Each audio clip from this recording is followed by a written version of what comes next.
Right guys, Tom here and welcome to a new video, and today I'm doing a review of WWE Survivor Series 2013. Subscribe in the top left hand corner where it says click here to subscribe, and you can subscribe to my YouTube channel. I just reached 10,000 subscribers today. It actually just hit 10,000 subscribers as soon as the Survivor Series 2013 pay-per-view started, and I was absolutely buzzing. So subscribe, join the Cushnie army, and you can get reviews of every single WWE show. Of course, every single review of a pay-per-view, and this time we're doing a review of Survivor Series 2013. It's just hit 4 o'clock in the UK, and the pay-per-view finished around 15 minutes ago.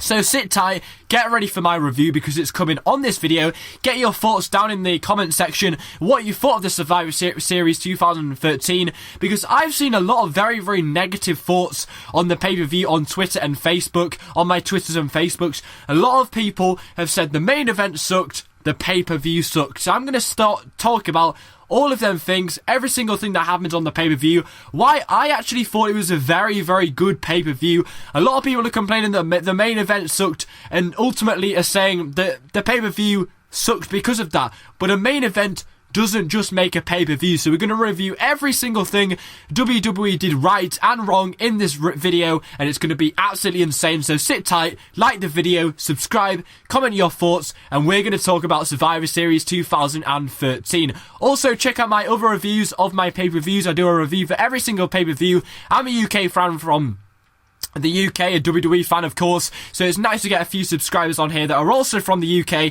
so that's that. So the Survivor Series 2013 pay-per-view for the 24th of November 2013 from TD Garden, Boston, Massachusetts. The match card was in fact the WWE Championship match between Randy Orton versus The Big Show, The Miz versus Kofi Kingston, The Shield and the Real Americans versus Rey Mysterio, Cody Rhodes and Goldust and the Usos, Biggie Langston versus Curtis Axel for the Intercontinental Championship, Natalya, the Bella Twins, the Funkadactyls, JoJo and Eva Marie versus the Divas Champion AJ Lee, Tamina Snuka, Caitlyn, Summer Rae, Aksana, Alicia Fox and Rosa Mendez, Mark Henry versus Ryback, the World Heavyweight Champion John Cena versus Alberto Del Rio, and CM Punk and Daniel Bryan versus Luke Harper and Eric Rowan. So this is my review of Survivor Series. We started off with the kickoff show.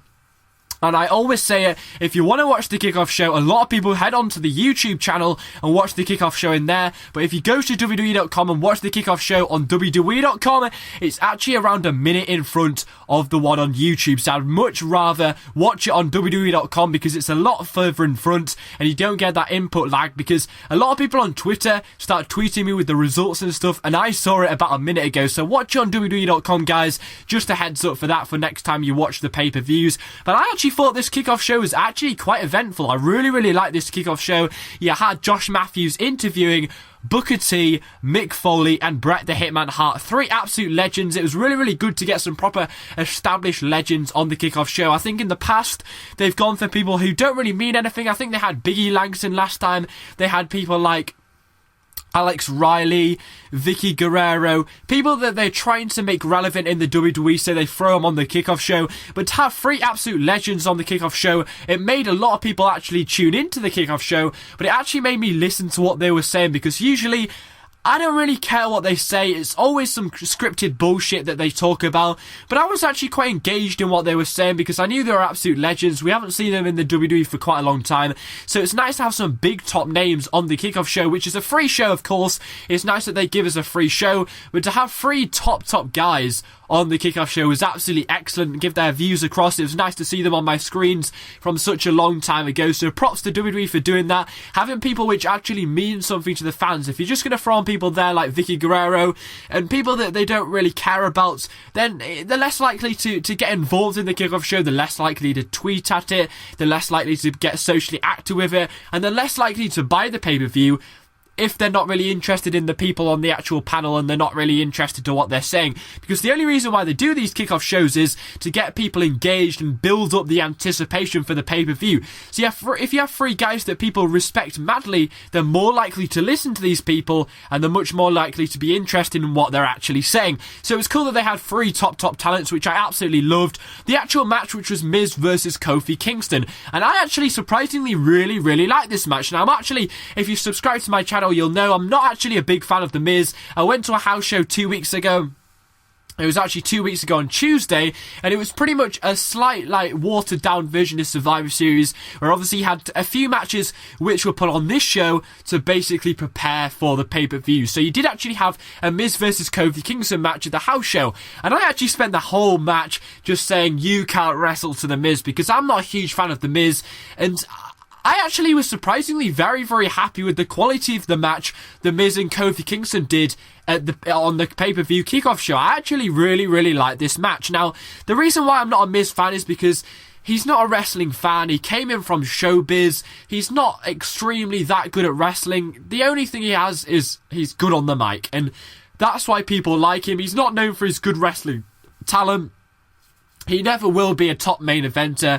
He peaked way too fast at WrestleMania 27, and ever since then he slumped back into the mid-card spot and really hasn't done anything for the last few years. Everybody yawns when he comes out, and that's the same with Kofi Kingston. He's been pretty much a face ever since he came into the WWE, struggles to get a reaction from the crowd. He was never really recovered from that Randy Orton feud he had way back in 2009, and these guys, they're kind of lost cause at the moment. The WWE haven't really used them, but these guys, even though they haven't really used them that much in the last few years, they put on one hell of a fucking match, because this match was extremely good. I really liked this match because I just thought it was very fast paced. It was entertaining. The Boston crowd were hot the whole way through the show, but they were especially hot through this match, surprisingly. I thought they were very loud for a kickoff show in this match. Now, the thing about kickoff shows is you usually have a very well-known face like Kofi Kingston, a very big baby face. So you might have the like of a Sheamus,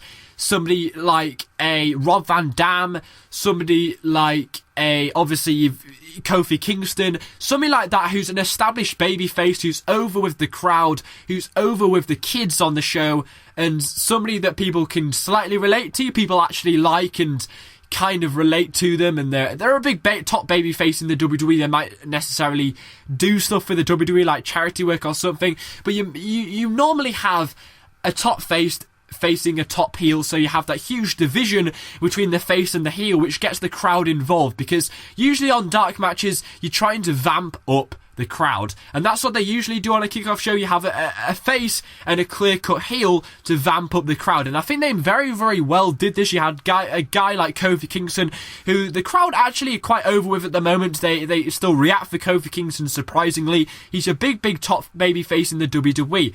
Now, Kofi Kingston, he made his heel turn way back on Monday Night Raw 6 days ago, and honestly, it wasn't a clear-cut heel turn, because ever since Miz turned face last year, it was pretty much the same old Miz, just with a smile on his face.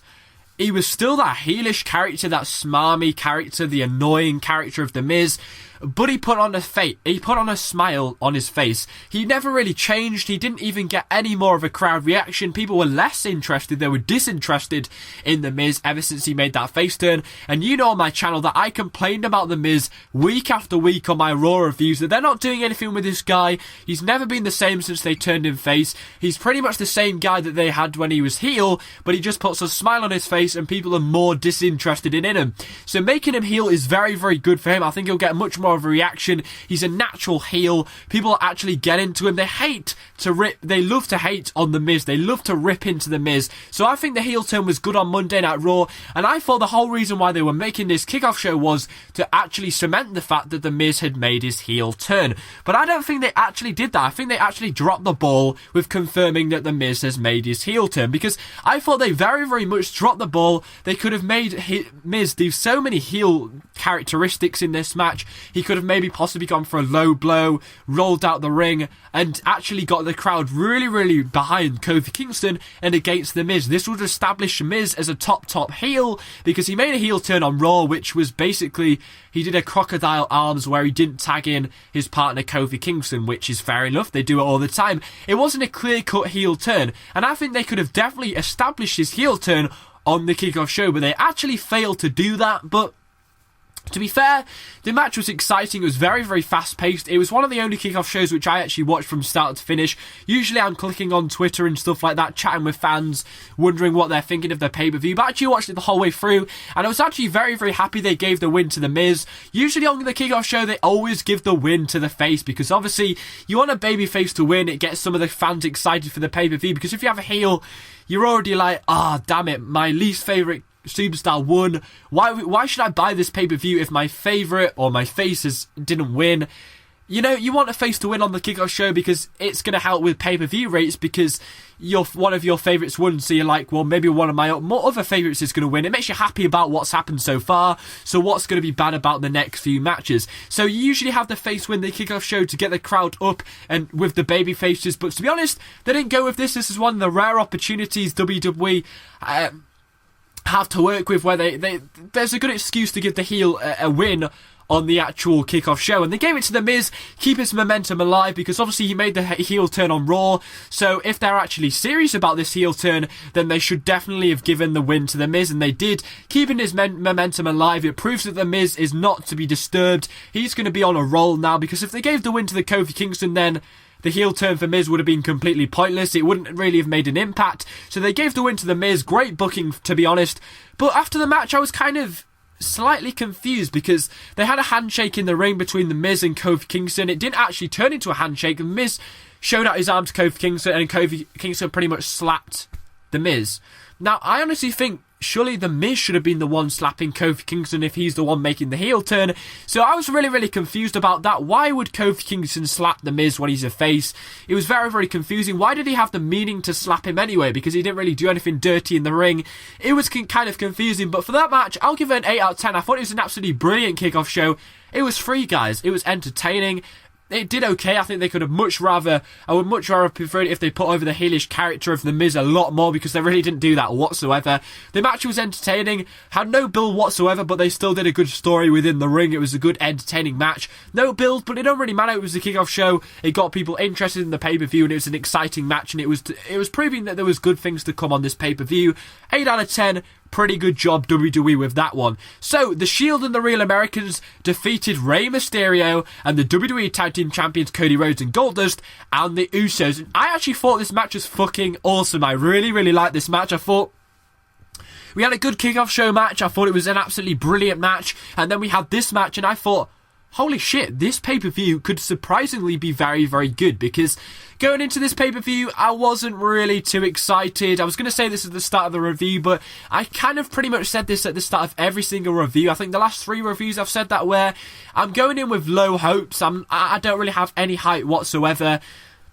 And then every single time, it gets better. I mean, at Battleground, it was okay until the main event. At Hell in a Cell, it was pretty good until the main event.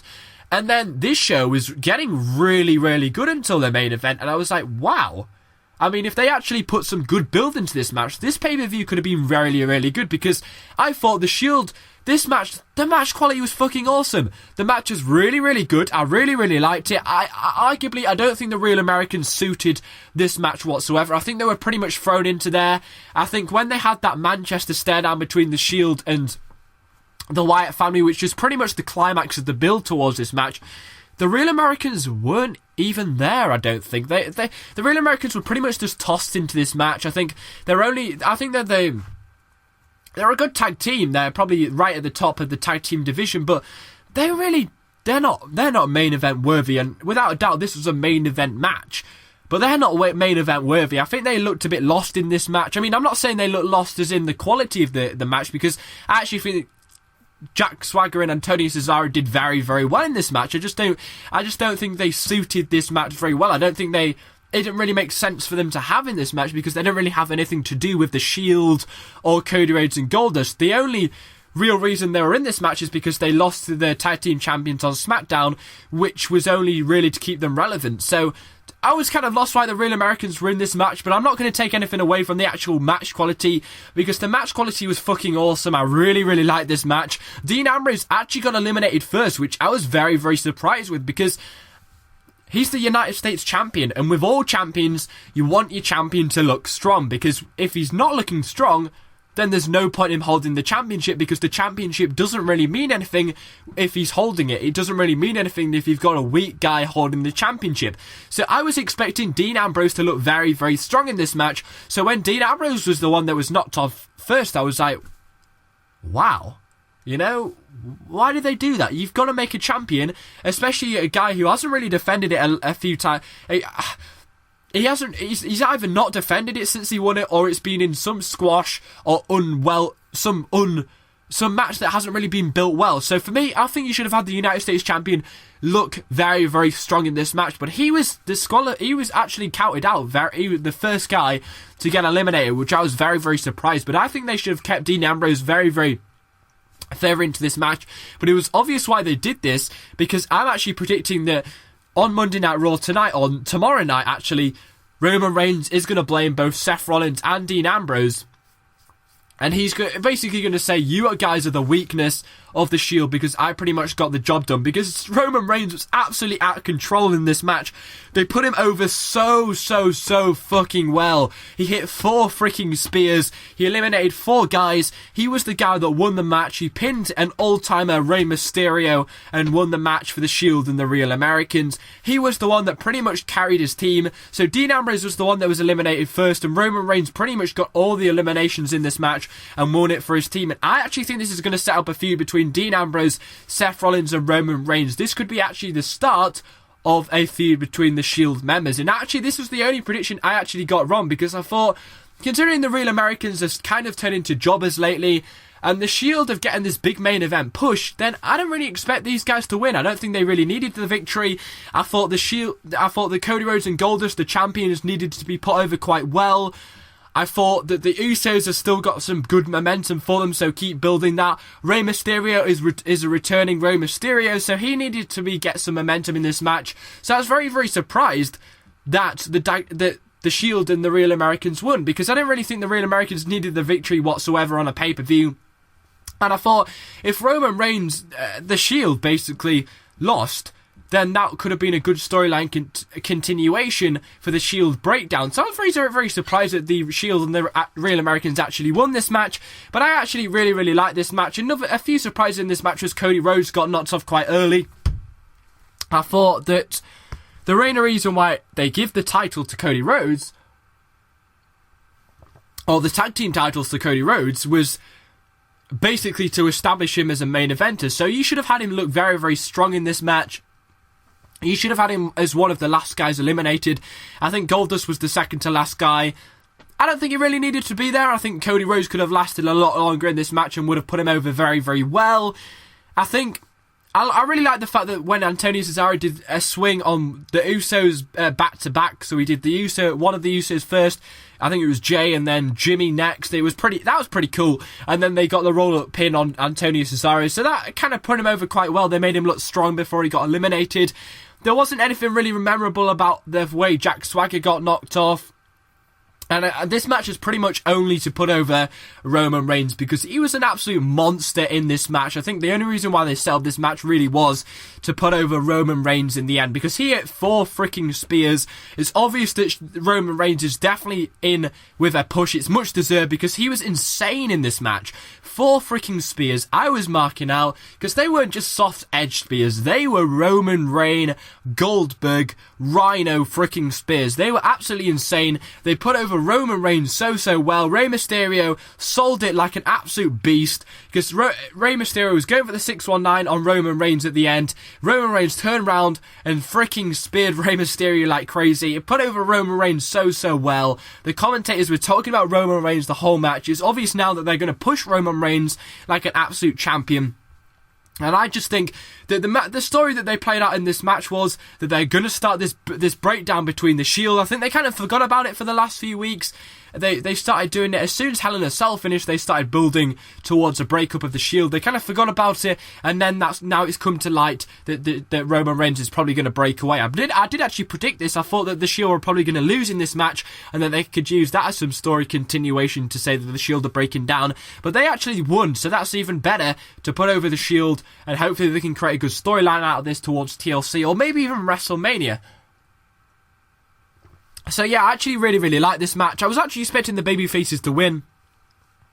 you usually have the babyfaces winning the traditional Survivor Series elimination matches because it's a really good opportunity to get the crowd involved. You see, they're usually quite fast-paced. They usually have a lot of well-known moves, or they usually whack out the move sets of the actual superstars. They don't really usually come out with unique moves, so it's a really generic match. But usually the babyfaces come out on top to give momentum to the top babyfaces. So I was quite surprised there. It was a bit of a big swerve there. So I actually quite enjoyed that match. I'll give that a 8.5 out of 10. Quite lenient there.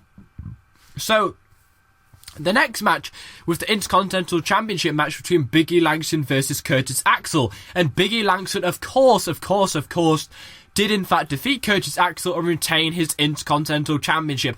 No surprise there. We did not in fact get a swerve. I thought they could have possibly given a swerve here. They could have possibly given the title straight back to Curtis Axel with the fact that Paul Heyman isn't here. So Curtis Axel could easily flump very easily, considering he's not with Paul Heyman to put him over. He's lost the Intercontinental title. There isn't really much in for Curtis Axel at the moment. I think the fact that they gave the title to Big E Langston on Raw was an excuse to make this match, and they could have easily given it straight back to Curtis Axel because they'd made the match, so it was a filler match to fill up the pay-per-view, so give it back to Curtis Axel, the champion that was the champion until Monday Night Raw. So I thought maybe they made this match just to have another more match, and then just give it straight back to Curtis Axel. They could actually have done that. They've done it in the past, surprisingly. But they gave it to Big E Langston, who got an absolutely great reaction coming out to the crowd. The new Intercontinental Champion, his first defense on a pay-per-view, and it was absolutely insane. The crowd absolutely loved Big E Langston. They've really bought into this guy, and it just proved why they should have kept Big E Langston with the title, because he's built up some momentum in the last few weeks, making a face turn. So they definitely kept up the momentum in this match, because he squashed Curtis Axel like crazy. They didn't even give Curtis Axel a chance whatsoever. I thought... Sorry, I've still got a sore throat, but they didn't even talk about Curtis Axel this whole match. Michael Cole, Jerry the King Lawler, and JBL. It was all about Big E Langston. They're trying to make Big E Langston a top star. They like the big guys. They know they've seen the talent in this guy. The crowd have very much bought into this guy. He's got a lot of momentum for him at the moment. The crowd are loving him. He's getting a great reaction, and they pretty much booked Big E Langston to make very light work of Curtis Axel. And honestly, I don't think that's a great idea, because Curtis Axel lost his title on Monday Night Raw. Paul Heyman's pretty much left him until Brock Lesnar returns at Royal Rumble, possibly. So what is Curtis Axel going to do from November all the way to January in this 2-month gap? Because they should have very much put over Curtis Axel well in this match. I know he's not going to win, but they could easily have talked about him. They could have easily made Curtis Axel get the most offense in this match. They could easily have even made Curtis Axel win this match, but they did neither of that. They made a very short match. They made Big E Langston make light work of Curtis Axel, and in the end, Big E Langston pretty much squashed Curtis Axel. And I honestly can't see a future for Curtis Axel with booking like that. I mean, what were they thinking? It was such a short match. I thought the match was doing very well. I thought I enjoyed this match more than the world title match and the WWE Championship put together. And I thought they could have added twice the amount of time they gave to this match. They made such light work of Curtis Axel. They didn't even talk about him. They didn't even act as if he was actually in the ring. And I felt sorry for Curtis Axel, because it was just like an average Monday Night Raw match where it was maybe a Randy Orton going up against somebody like a Damien Sandow. It was literally just like that. They didn't even talk about Curtis Axel.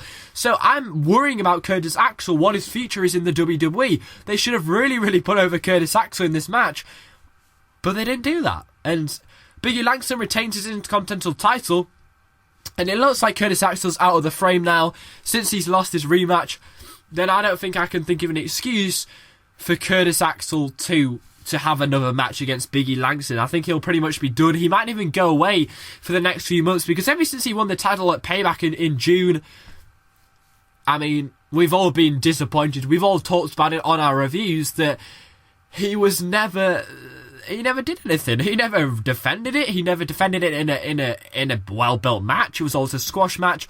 Or he didn't defend it, or at times he was in a match which wasn't for the Intercontinental Championship, which completely buried the Intercontinental Championship, and he's actually buried himself in this match because he failed to do anything with the title, so they've pretty much just taken it off him. So very, very disappointed in Curtis Axel. Really, really struggled to get a crowd reaction recently. I think he's started to react with the crowd a little bit more. He's realised that there is a crowd watching him.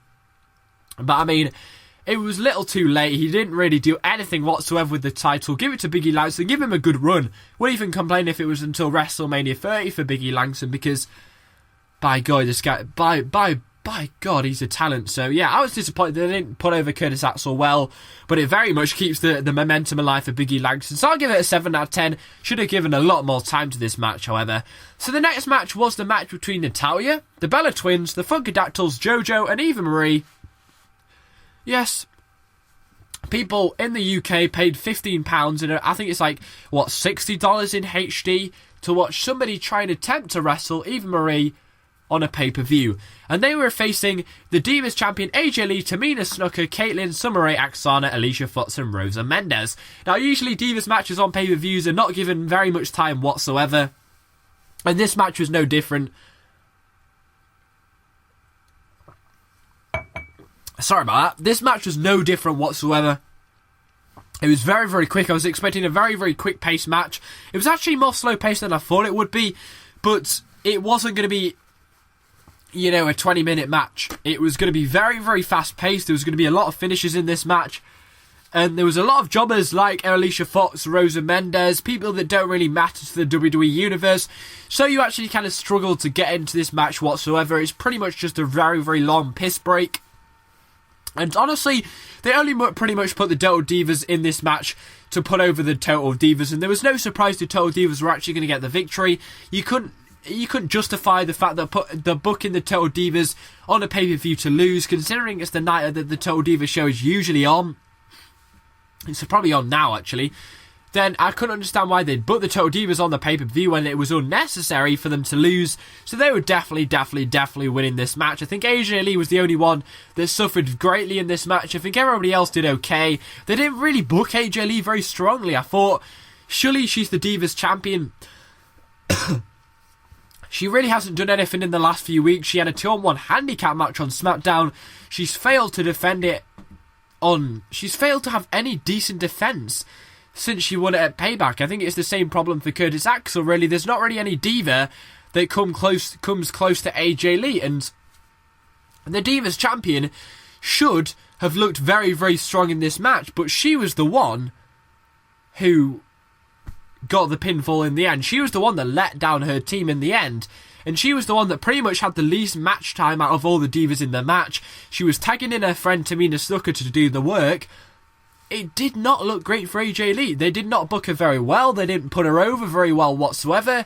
She didn't do anything, so I was very, very disappointed in what AJ Lee did in this match, which was pretty much nothing. And the only reason why they pretty much set up this match was that AJ Lee was the leader in this match. She was the leader of her team. She came out to her entrance theme with the whole of the other people coming out. Like, she led Tamina Snuka, Caitlyn, Summer Rae, Aksana, Alicia Fox, and Rosa Mendes out to the ring with her theme song. She was surely the manager. She's the top dog in the Divas division, or the top bitch in the Divas division. And they didn't make her look great absolutely whatsoever. The only thing she did was pretty much pin JoJo, who is the least established diva in the whole of the Divas division, and AJ Lee didn't even do any move on her. She probably just slithered into the ring and got a pin. So they didn't really put over AJ Lee whatsoever very well. I was actually expecting them to put over the Bella Twins very, very well. I think the Brie Bella was knocked off very, very early, and Nikki Bella was knocked off pretty much just after her. I thought the Bella Twins are pretty much the face of the Total Divas show, so I was very, very much expecting the Bella Twins to carry on or pretty much be the ones that end this match. But it was actually Natalya who ended this match, who actually managed to make the Divas champion AJ Lee tap out to the submission maneuver that she did in the middle of the ring. And the sharpshooter was great. I mean, she tapped out, but that could be a sign that AJ Lee's going to face Natalya at TLC for the Divas title, which I think would be a great move to give it to Natalya. AJ Lee really isn't doing anything at the moment. It'd be great for the Total Divas to have one of the Divas on the show have the title, which would be great. They could do a good storyline on the show building up to that match, which would be pretty good, because AJ Lee really isn't doing anything at the moment. I have no idea what they see in Tamina Snuka pairing her up with AJ Lee, because she isn't really good either. She's not hot whatsoever. God, she's a right ugly munter. And she's not strong. She's strong, but she's not got any technical class in the ring. I don't know why they pair AJ Lee up with Tamina Snuka. And honestly, I thought Caitlyn was pretty good in that match. They put over her quite well. She got two pinfalls. I think Caitlyn's kind of slipped out of that. I think she had the match of the Divas match of the year against AJ Lee at Payback. Then ever since then, she hasn't really done anything. So it'd be great for her to get in the Divas title picture soon. I think Summer Rae got a very, very good reaction, which I was happy, because she debuted at Hell in a Cell last month, and she was very, very good. I think I spoke wonders about Summer Rae, and I thought she was pretty good in this match. Apart from that, Xana, Alicia Fox, and Rosa Mendes failed to make an impact. Apart from that, everybody else failed to make an impact. It was hilarious when everybody booed Eva Marie. Michael Cole said, Eva Marie's been a bit of a bad woman on the Total Divas show. No, Cole, we don't want to pay for somebody who's attempting to wrestle. So I think as soon as them started booing, Caitlyn pretty much picked her up and gave her a finisher, which isn't actually a finisher. But they pretty much cut that little bit very, very short, because she was getting booed out of the absolute building. She'll be gone by this time next year, I promise you that. And honestly, they just cut that short. As soon as they started booing, they were like, fuck it, we'll just get rid of her. And JoJo, she was surprisingly okay. I mean, the crowd actually bought into her. They were actually like, let's go JoJo. They actually wanted JoJo to actually get in the ring, which I was like, well, really? I don't see anything in this girl. She's not that hot. I mean, she's like 19. She's not really, you know. People were actually like, yay, let's go JoJo. I don't know if they're taking the piss or not, but they actually gave her some decent timer. She was actually knocked off by the Divas champion AJ Lee, which slightly buried her in the end. And she actually didn't really get a lot of offense. She was in the ring for quite a long time. She was weaving in and out, but she didn't really get a lot of offense. I think they could have really done a little bit more with JoJo, maybe, considering it was actually her debut. I think she's been in the ring a few times in tag matches, but she never got tagged in, I believe. So they could have actually maybe even given a pinfall to maybe Eva Marie or JoJo, basically where they let JoJo or Eva Marie get a pin on maybe somebody like a Caitlyn or a Summer Rae who gets a good crowd reaction. That would have maybe put JoJo and Eva Marie over quite well, considering that we haven't really seen a lot of them. It would have been good to give them a pin on our actual pay-per-view, which actually kind of makes them a little bit more relevant, actually do something, because they don't really do anything in this match. But the next, I'd actually give that a, you know, I'll give it a 7 out of 10. I think it was good to keep the Divas relevant, especially the Total Divas. I don't actually think they talked about the Total Divas show that much. I don't think it was really shoved down your throat as much as it was at SummerSlam. But yet again, they would just kind of keep the Total Divas ticking over, kind of keep them relevant, give them a good pay-per-view win against some top divas on the roster. It was good to get them on the pay-per-view, get a few more fans interested in the show, make them look quite good, especially Natalya, who will probably get a Divas shot against AJ Lee. Disappointed in what they did with AJ Lee, which is pretty much nothing. So the next match is Ryback asking for an open invitation, basically, to anybody on the WWE roster. And guess what? Mark Henry came out. Now, I knew it was going to be Mark Henry, because there was sightings of Mark Henry at the airport in Boston, and he was actually seen getting on a bus to the stadium a few hours before the show. So I wasn't too surprised Mark Henry came out. I think I'm laughing at people who thought it was going to be Bork or Goldberg coming out at Survivor Series, which had no build whatsoever, quite possibly the worst build pay-per-view of the whole year. You're not going to see somebody like a blockbuster guy like a Bork Laser or a Goldberg appearing on a Survivor Series. I mean, when they're going to appear, it's going to be at the big one, WrestleMania 30, or a Hulk Hogan's going to appear at WrestleMania 30. So it was kind of okay. I think Mark Henry came out. He kind of came out and started dancing slightly to prove that he's still a face. I think when people like Mark Henry come over, who established themselves as a heel for most of their career, it's kind of confusing what the crowd is supposed to do, because they were pretty much hot all the night. So as soon as he established him as a face, the crowd were very, very much into Mark Henry. And yeah, this was probably the worst match of the night. I mean, very, very strange booking as well. I think surely if you're making Ryback come out and be like, I'm gonna, you know what? I'm gonna put myself over. I'm going to ask anybody out there who wants a match right here, right now. Surely if you're going to have a guy who's asking people to have a match against himself, who's obviously looks like a bully, he's obviously been like, I'm the top dog round here, then surely if you're going with this gimmick, then you want that guy to win, especially on a pay-per-view. Now, they didn't go down that route. They actually made the returning Mark Henry win this match. Now, why?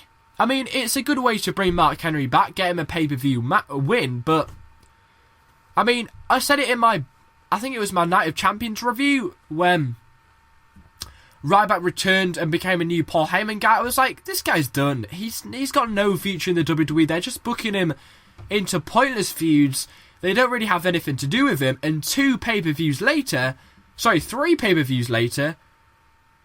you know, actually, I'm thinking he's picked up 3 more pay-per-view losses. It's an absolute joke. They've given 3 more pay-per-view losses to Ryback, and this guy's got like 1 pay-per-view win ever since he debuted. Actually, I think he's got 2 pay-per-view wins at the 2 Money in the Bank. I think he won against 2 jobbers in 2012 at Money in the Bank, and he won against Chris Jericho in 2013, of course, when Chris Jericho pretty much went away. So that was him going away. Ever since then, he's only won 2 pay-per-view matches, and if you expect him to build this guy up for WrestleMania 30 to face Goldberg, then how are we supposed to buy into that match when you're not even giving him a pay-per-view win against a guy like Mark Henry, who arguably didn't even need the win? He got a decent reaction when he came out. He hasn't really gone away for much. Not really a bit decent amount of time. I mean, he was on the SummerSlam pay-per-view to help RVD. I mean, he hasn't actually been away that long. But they felt they need to give the win to Mark Henry. I mean, I guess giving him a win against Ryback means that Mark Henry's going to slip into that mid-card spot rather than be given anything like a world title shot or anything like that, which we'll get onto later in the show. They're obviously not going to give a world title shot to Mark Henry. Maybe giving him a match against Ryback on this pay-per-view will cement him as and maybe coming back as a mid-card or maybe put over a few young talents. But I don't know, I think Ryback, another loss? Seriously? But I can understand why they gave the win to Mark Henry, giving him some momentum as a returning guy. But did they really need to book Ryback against Mark Henry where he was bound to lose? Because as soon as Mark Henry came out, I was like, he's losing. And, yeah, whatever. So, yeah, I'll give that match a 6 out of 10. Very, very confusing. But it's nice to see Mark Henry back. But the match itself was absolutely shocking. I mean, I'm not going to even comment on that. It was pretty much... There wasn't even any brute strength. He was just walking around the ring. I think Mark Henry did a freaking headbutt on the floor. It was just embarrassing. I mean, you know, they obviously didn't care about this match. They just wanted to bring Mark Henry back, so throw Ryback in there. So the next match was actually the World Heavyweight title match, which was John Cena defeating Alberto Del Rio. And I'm just going to say, very, very disappointed in this match. I think it did actually pick up towards the end. It fluctuated quite a lot. I thought at times it was quite boring. I think a lot of people don't really care about Cena or Alberto Del Rio. They're bored of Cena. They've seen him like this for the past 11 years. He's never changed. His gimmick has always stayed the same. He's always been this corny guy. And also Alberto Del Rio, since he debuted, I think it was in 2009. He's only been around for about 4 years. He really hasn't changed. He's always been this heelish kind of guy. The face turn always failed. And, you know, he didn't really fail to make an impact. I think he's basically a champion fighter. He's nothing without a championship. And it pretty much proved in this match because he was pretty much dead. Nobody wanted Alberto Del Rio win, and nobody really wanted John Cena to retain. It was very, very flat. I mean, the crowd was pretty much split absolutely down the middle because they really didn't want to see this match. They didn't really care for this match. And they were, I guess, a lot of people would be happy about how this pay-per-view ended because they're actually going to unify the titles. But I'll get onto that later. But I think the problem with this match is it was pretty much a carbon copy of what we saw at the Hell in a Cell pay-per-view. And the only positive I think out of this match was that Alberto Del Rio's gone away from the title picture and he can hopefully start a few feuds for a title, because we see Alberto Del Rio get so many title matches and he's been in the title picture since January. People want change. People don't want to see that. So Cena pretty much defeated Del Rio in a very, very long match. I think it was around 20 to 30 minutes, which is pretty long for a world title match. So they're obviously trying to establish the world title to mean something a lot more. It was a very, very long match. It was a very passionate match. The crowd were very much into it. John Cena was pumped up. They're trying to put over the world title a lot. They pretty much played on the injury a lot. So they tried to prove that John Cena was fighting for the championship. I'll probably make a promo about that on Monday Night Raw. So they're very, very much putting over the world title at the moment. That was pretty much why they did this match. I think Alberto Del Rio is pretty much gone now. They'll probably give... I'd be very surprised if they made Randy Orton face Cena for the unified title at TLC, but Del Rio's gone, so it'll be interesting to see who John Cena will defend his title against at the next pay-per-view, but I think Del Rio's out of the picture now. We're quite happy about that, but a lot of people will be unhappy that John Cena's still the world champion, but he's bringing back prestige to that world title. SmackDown's been much better since John Cena won that world heavyweight title, so better things are to come for the world title, especially the ending to the pay-per-view, which was absolutely incredible. So, I mean, the match itself is okay. It was a pretty flat match for Del Rio match. I think ever since Del Rio had the world title, I don't think I can think of a bad match, but I think this was a pretty poor match for Del Rio match. He usually puts on a very exciting match with a lot of good spots, but this match kind of failed to do that. It didn't really have a good spots whatsoever. Del Rio's out of the title picture now. And hopefully he can actually, do something that the crowd can get interested in. Because I think, I never thought he was a good champion. I never liked him as the world title. I'm a Del Rio fan, but I was never into his world title run. A lot of people will sit here and say he's a transitional champion. He's not a transitional champion. He just doesn't really have a lot of charisma. He's not really somebody you want as the world champion when you're trying to build this world title up. So give it to the biggest face in the WWE, the biggest guy in the WWE, the household name of John Cena. If I said it to anybody I know, they knew who John Cena is. Whether it's a boy or a girl, they'll know who John Cena is. So give prestige back to that world title. Del Rio's out of the picture now, so maybe he'll start defending it against some top claims. Maybe even a Mark Henry. Yeah, I know. So yeah, that was pretty much that. Nothing particularly special here. They didn't really... The pay-per-view wasn't really built around the world title. They didn't really keep it very much on a high. This wasn't really the main talking point of Survivor Series. They didn't really go into this like, this is going to be the match. You guys should be interested in this match. You guys should be amazed at what match we have in store for the world title. They didn't really put their money on this match stealing the show, and thankfully they didn't, because it was quite disappointing. It wasn't very entertaining, and Cena retained, which nobody wanted to see. So for me, I'll just give it that a 6 out of 10. It was kind of disappointing. I can see why people might say it was a good match, but I thought it was a very average match compared to the match that they had in Hell in a Cell, which is pretty good. But it was pretty much just a carbon copy of what they did at Hell in a Cell. They were still talking about the injury, which people can't really buy into. Nobody can relate to that because we all know it's not real. So I don't understand why they keep going down that route of talking about the injury, apart from the fact to put over the world title and how John Cena's fighting for the world title. So the next match was actually the match which the only match I was really, really looking forward to, which was CM Punk and Daniel Bryan defeating Luke Harper and Eric Rowan. Very, very, very, very, very surprised that CM Punk and Daniel Bryan got the victory here, because this was the second prediction I got wrong. I got 2 of my predictions out of all 7 wrong. Very, very, very surprised that CM Punk and Daniel Bryan won this match. Now, they built up CM Punk and Daniel Bryan as this top tag team over the last few weeks. Every single stare down they've had, every single attack they've had in the middle of the ring, CM Punk and Daniel Bryan have come out on top. They've been getting one hell of a reaction from the crowd. The Wyatt family have been constantly buried on Monday Night Raw and Friday Night SmackDown because the CM Punk and Daniel Bryan have been defeating them every time. Every time they've had a match between maybe Luke Harper and Daniel Bryan's been getting the victory. They've been doing that ever since, except on Friday Night SmackDown when the Wyatts actually ended Friday Night SmackDown. Ever since then, CM Punk and Daniel Bryan have been the ones that came out on top. So I was like, surely if you're doing that, you're building up the CM Punk and Daniel Bryan as this tag team, then they're surely preparing them or defending them or preparing them for a loss at the pay-per-view, a big pay-per-view loss. I thought CM Punk had a lot of wins against Ryback. He had 2 straight wins against Ryback. So he didn't really need a win here.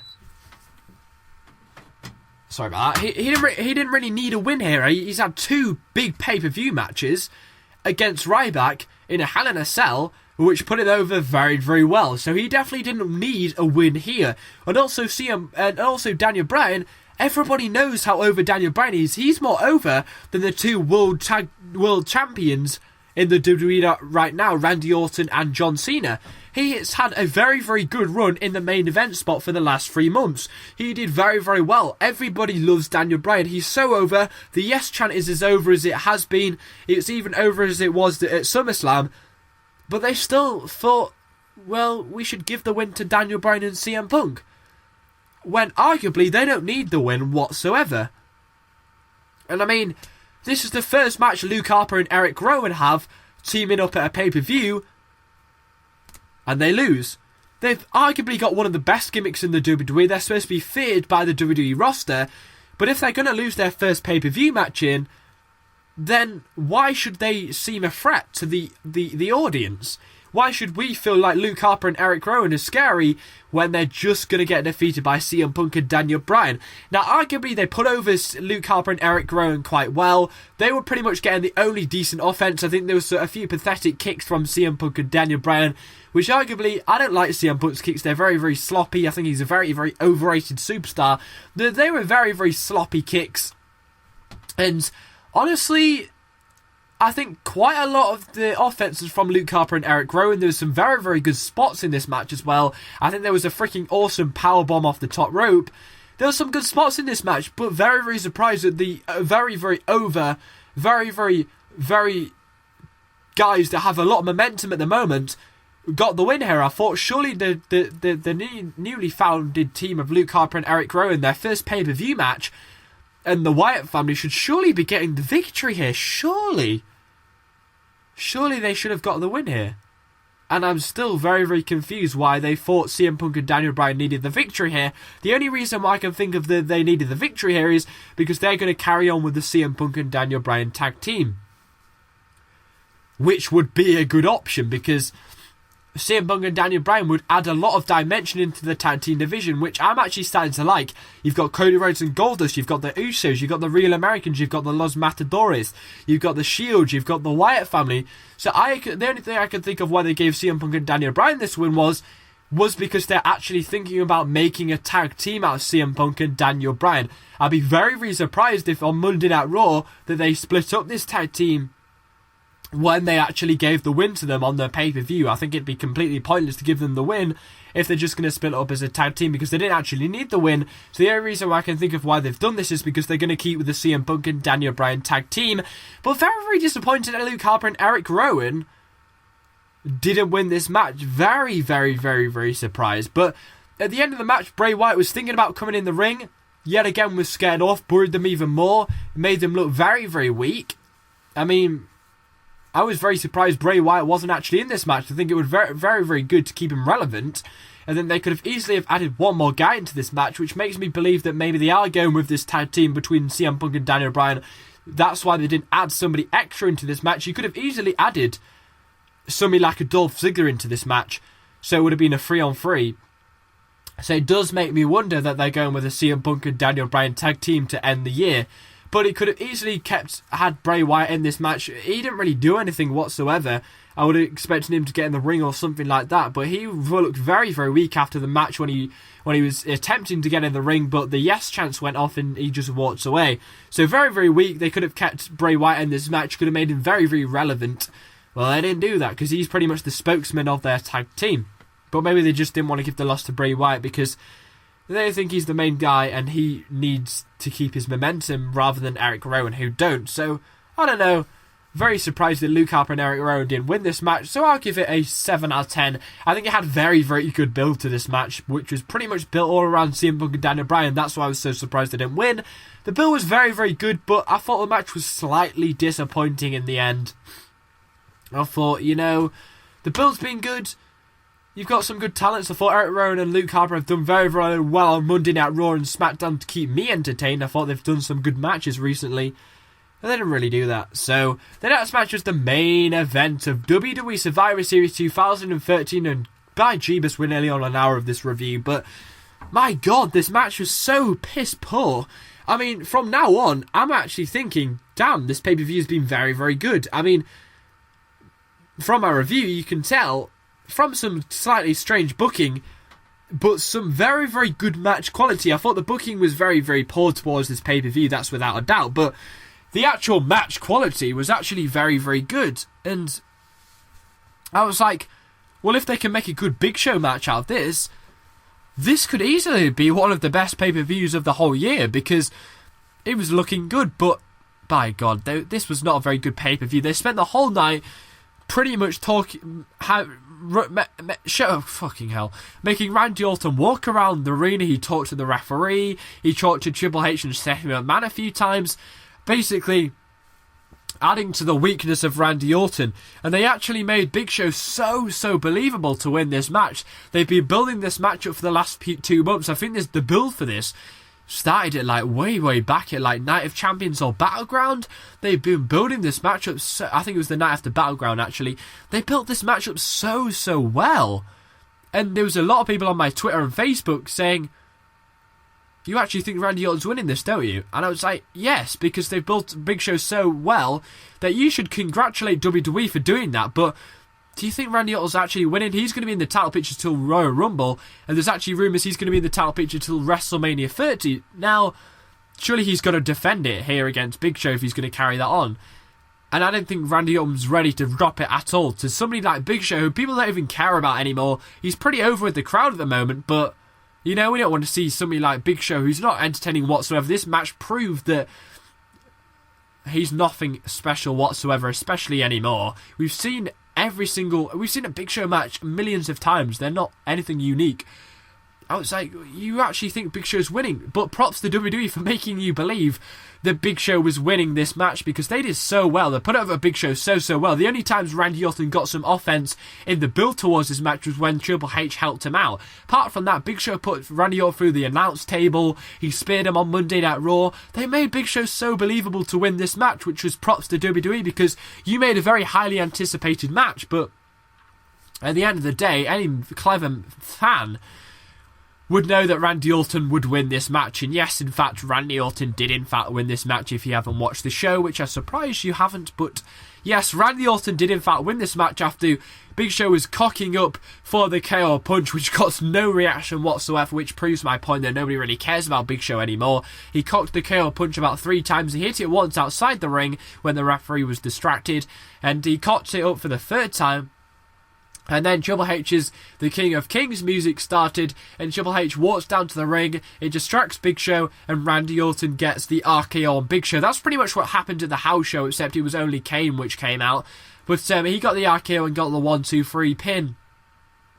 And actually what happened after that was, I think you believe he got an RKO, and then he went for the punt, and I actually tweeted punt, he actually did go for the punt.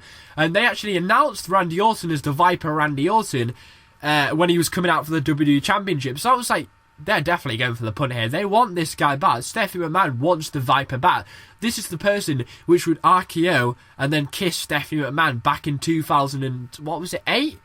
You know, this is the guy that we love to hate, and I actually really like this. They've brought this Viper back, and I'm glad that they've brought the pump back. They want this menacing, they want this guy that we love to hate, Randy Orton, and they brought him back alright in this main event, which is pretty much the only positive they brought from this match. But the actual match is pretty poor. Nothing special whatsoever. Very disappointing in this match. There was so much build towards this match. I thought too many people relied on this main event to make this pay-per-view. I thought the matches before it were actually pretty good, but people were so enthralled in this match, and the build was so good in this match, and the build was pretty much non-existent for all the other matches, that people were relying on this match to make the pay-per-view good. And when it didn't deliver, and we got another screwy finish, people were very disappointed. But at the end of the day, they put in more effort to Monday Night Raw than they do to the pay-per-views nowadays. And honestly, you're going to tune into Monday Night Raw tonight, because Big Show's going to answer to Triple H, which will probably be a Triple H and Big Show match at TLC. Randy Orton's going to talk about how he has to thank the Authority for helping him win. He's going to talk about how he's the Viper, how he's back, how he's returned. as the Viper. He's brought the punt back. And John Cena's going to talk about why he came out after the main event to have a stare down with Randy Orton.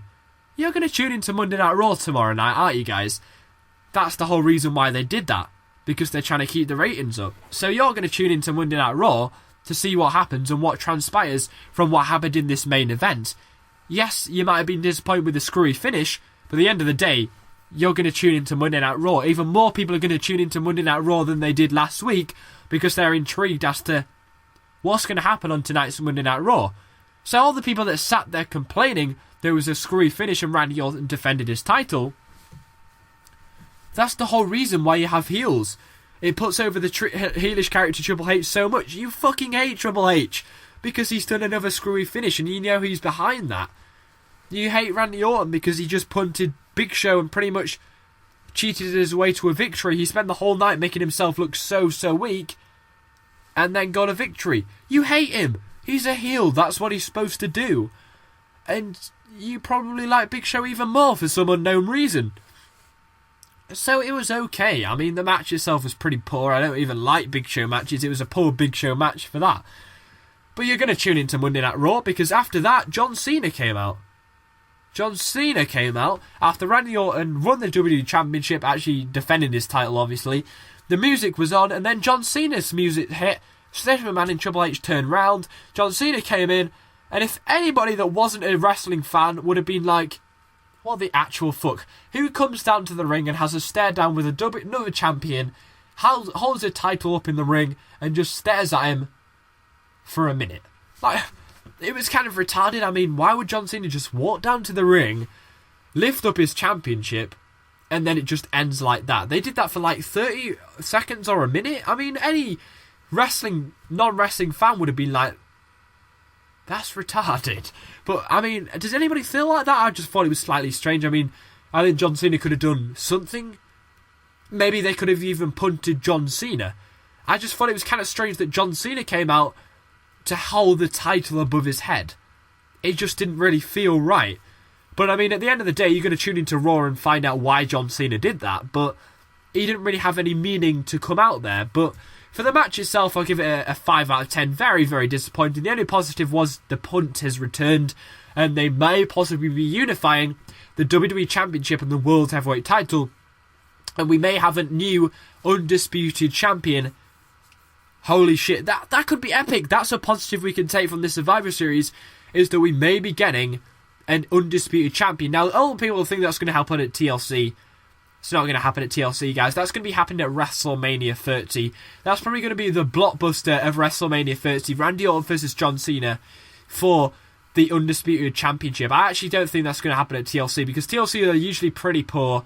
It ends the year. There's usually nothing really interesting on them pay-per-views. So that's not really going to be a match that they're going to have at the TLC. They're not going to rush this match whatsoever. There's going to be some damn good build towards this match. There's going to be, 3-4 months build towards this match. They might even be teasing that and then come back to that after the Royal Rumble. Maybe it might even be a Royal Rumble match. I have no idea, but then the Royal Rumble winner could go on to face the Undisputed Champion. I don't know, but that's not happening at TLC, guys. But honestly, you're going to tune into Monday Night Raw to see what happens. Very disappointed with the main event. I think too many people were relying on the main event to be good, to make the show good. And I actually liked the show, but I just didn't like the main event. I thought the main event was very, very bad. It wasn't entertaining whatsoever. Nobody cares about Big Show. I think Randy Orton's doing well as a heel at the moment. I think it was good to bring the punt back. I just hope he does a little bit more punting and a little bit more backstage kissing and stuff like that. I hope we have the real Viper back. That's maybe a positive we can take from the main event. But at the end of the day, you're going to tune into Monday Night Raw, see what Cena's going to say, see what Big Show's going to say, see what Randy Orton's going to say, see what Triple H is going to say. You're also going to see what's next for The Miz, Roman Reigns. You're going to see what's next for the Intercontinental Champion, the Total Divas, the returning Mark Henry. What's Ryback going to say about all this? And what's the next for CM Punk and Daniel Bryan? At the end of the day, everybody is going to tune into Monday Night Raw to see what happened and what's the fallout of this Survivor Series 2013 pay-per-view. So at the end of the day, you might be disappointed in the main event. You might think that this is absolutely crapped on an okay pay-per-view. And I'm going to rate this pay-per-view a 7 out of 10 because I thought it was okay except the main event. I'm not going to sit here and say the main event ruined it because I actually have a brain and think that the main event doesn't just make a pay-per-view. So that's my review, guys. I'm going to give it a 7 out of 10 for Survivor Series 2013. A lot better than last year's Survivor Series, where you're just going to throw away anything that you saw. Because last Survivor Series, there wasn't anything memorable whatsoever. But there's 3 or 4 things which are very, very memorable in my mind, which you can take from this pay-per-view and can carry on until TLC and tomorrow night's Monday Night Raw. So very interesting, a lot of positives you can actually take from this pay-per-view. So hopefully you enjoyed the video, guys. Thanks for watching. Subscribe in the top left-hand corner.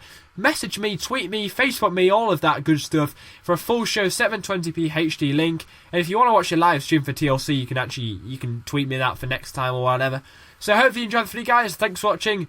It was an okay pay-per-view. The main event ruined it, but apart from that, I thought the match quality for everything else was pretty good. Except for the Mark Henry and Ryback match, the match quality was very, very good. They had 5 weeks to build for this. You could have had 1 week build and you wouldn't even notice the difference in build. But to be honest, the match quality was okay. Didn't really have a lot of high expectations for this pay-per-view. So, you know, I'm not going to sit here and cry. I thought it was an okay pay-per-view. I might even get the DVD because the match quality was good. The build was poor, but the match quality was good. There was a good positives. You're going to tune into Monday Night Raw, like I keep saying. But thanks for watching, guys. Hopefully you enjoyed the video. 7 out of 10 for Survivor Series 2013. You can also check out my other pay-per-view reviews. My Raw preview coming out tonight to talk about what I think is going to happen on Monday Night Raw. There'll also probably be a Monday Night Raw review as well, as Man United aren't playing on Tuesday, so I'll have time to do that. So subscribe for all that good stuff. I'm not on 10,000 subscribers, which is absolutely insane. Fucking mental. Thanks for watching, guys. Hopefully you enjoyed the video. Survivor Series 7 out of 10. And goodbye.